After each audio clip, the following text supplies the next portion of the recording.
I am going to take you on a tour of Fort Pulaski at Savannah, Georgia, and tell you about the significance of its fall in the spring of 1862 during the American Civil War. The fort was built well before the Civil War to protect the important seaport of Savannah on the Savannah River, the boundary between South Carolina and Georgia. Fort Pulaski is located on Cockspur Island in the mouth of the Savannah River. The city of Savannah itself is located about 15 miles upstream from the fort. This is an aerial view of the fort looking from the south. The Savannah River can be seen in the background. The Atlantic Ocean is off to the right. The fort is in the shape of an irregular pentagon, which was a configuration typical of coastal forts in the first half of the 19th century. The west side of the fort, called the Gorge, contained offices and officers' quarters. The other sides contained storerooms, workshops, quarters for enlisted men, and casemates for cannons. Construction of the fort took 18 years, from 1829 to 1847. Remember that number, 18 years.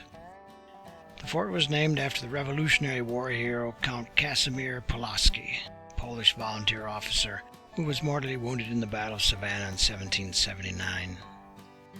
The state of Georgia seized the fort on January 3, 1861, before the Civil War began, and in fact before Georgia had seceded from the Union.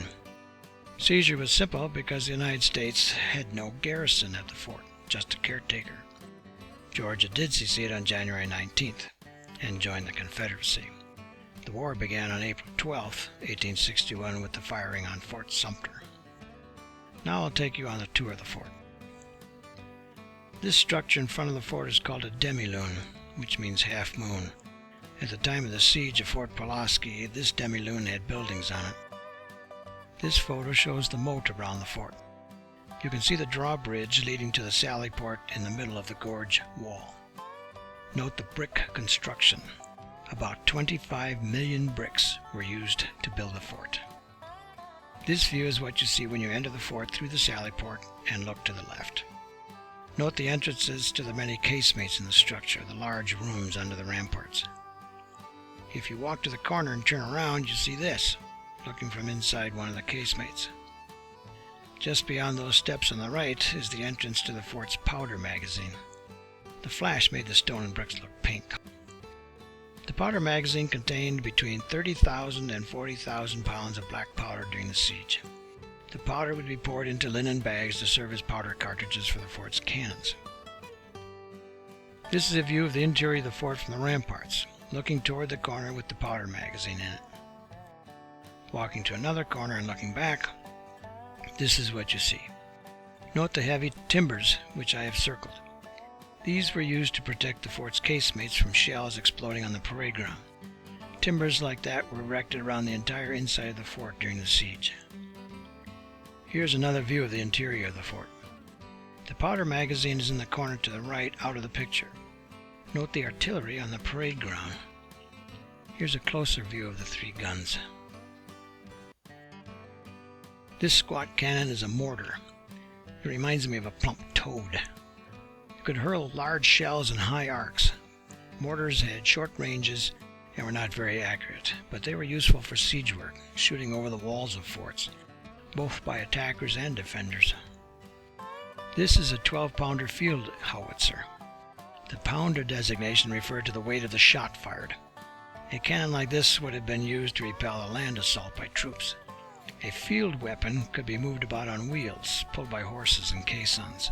Siege cannon operated from fixed positions. This is a 30-pounder rifled Parrott cannon, probably about the biggest caliber cannon that would have been used in the field. The barrel had rifling that would cause any projectile fired from it to spin. The spinning improved the accuracy of the piece. It was called a Parrott because that was the name of the man who invented the way of reinforcing the breech with that extra band of iron you can see. On the day I visited the fort put on a demonstration of firing both the howitzer and the Parrott cannon.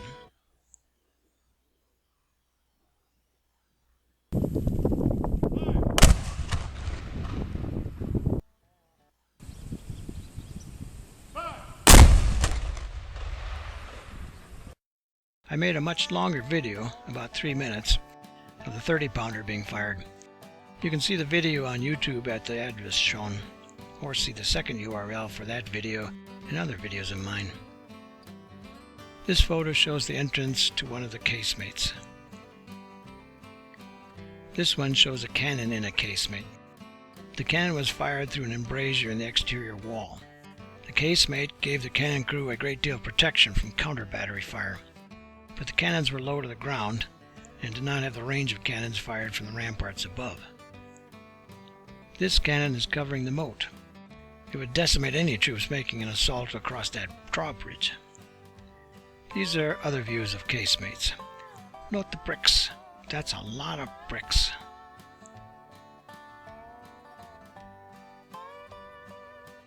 This photo shows the ramparts of the fort. The level area was the terraplane. Gun emplacements and platforms were built there. The low wall was the parapet. The iron railing you can see in the distance encircled brick stairs going down to the lower level. This photo shows 4 guns en barbette, which meant they were fired over the parapet. Guns en barbette exposed the gun crews to counter-battery fire, but the higher elevation gave the cannons a greater range and field of fire than cannons in the casemates below. Here are some other cannons.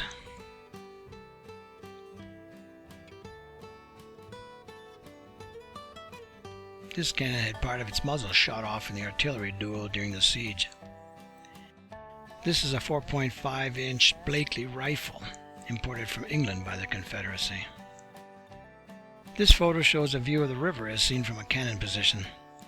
Cockspur Island was smaller during the Civil War.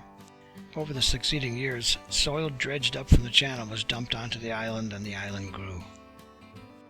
Okay, now, in February 1862, Union forces were ordered to retake Fort Pulaski. The question was how to do that. The fort was thought to be impregnable to cannon fire. A ground assault against those high walls and the fort's cannons would be a disaster. An officer, Quincy Gilmore, a captain in the Union Army Engineer Corps, thought he had a plan that would work by using the newly developed rifled cannon. Rifled cannons had much greater accuracy than smoothbore cannons.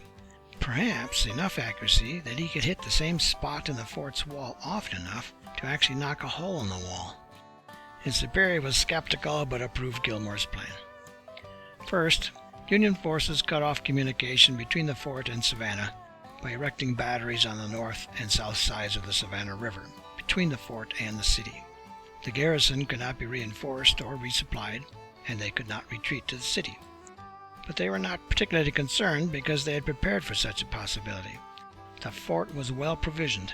They could withstand a siege of many months, snug in their protected casemates. Since the United States had built the fort, Gilmore was able to study its structure and plans in detail.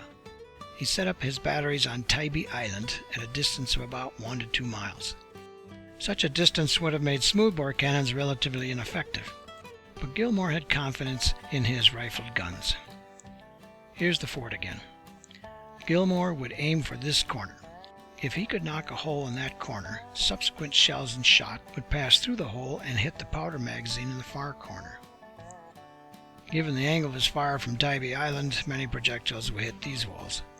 On April 10, 1862, Gilmore asked the commander of the fort, Colonel Charles Olmsted, to surrender. Olmsted refused, and Gilmore opened fire. An intense artillery duel between attackers and defenders commenced. After just 30 hours of bombardment, the wall had been breached. Shells were flying through the huge hole and exploding against the wall of the powder magazine. Olmsted saw that it was only a matter of time before the magazine wall itself was breached. The resulting explosion would be enormous. The fort would be destroyed and the garrison killed. He ran up the white flag and surrendered unconditionally. Here's a tour of the fort walls showing the effect of the bombardment. The Federals rebuilt the angle of the fort that had been breached, but they didn't bother to repair the other holes. Note the cannon in this photo is the one with the muzzle shot off.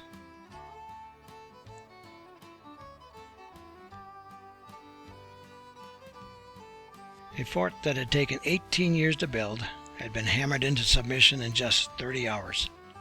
Savannah, the major port of Georgia, had been blockaded, and the world had learned that brick forts could not stand up to the new rifled artillery. Massive forts like Fort Pulaski had suddenly become obsolete. For his brilliant success in capturing Fort Pulaski, Quincy Gilmore was promoted from captain all the way up to brigadier general.